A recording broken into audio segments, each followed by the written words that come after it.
Hi there, this is module 7, and in this module you are going to get an assignment, and the assignment is Netflix content analysis. This is your capstone project.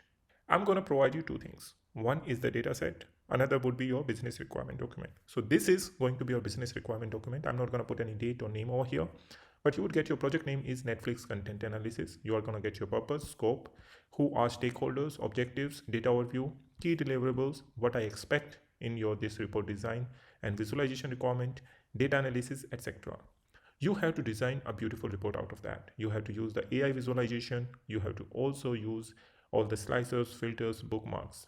You need to ensure that all the requirements which are over here are going to meet. Additionally, you have to use also your own thinking, that what kind of images you can use over there, how you can make it more insightful, how you can make it more user friendly.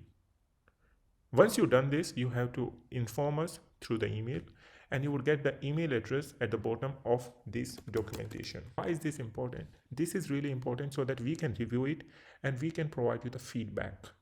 Also, this is going to help you to use this in your portfolio.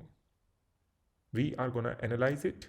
I'm going to review it myself, and I'm going to provide you my comments over there that how you can make it more insightful or more user friendly, or if you need to improve the performance as well. Once it's done, you can use it to showcase into your interviews as well. And similarly, you can build 2-3 more.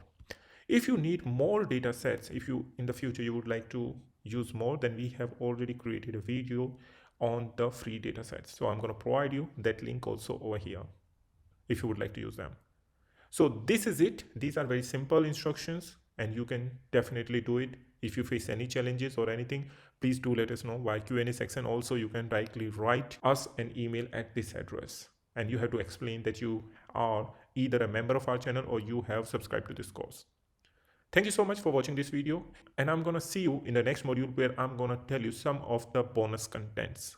So if you're looking forward to that, meet me in the next video.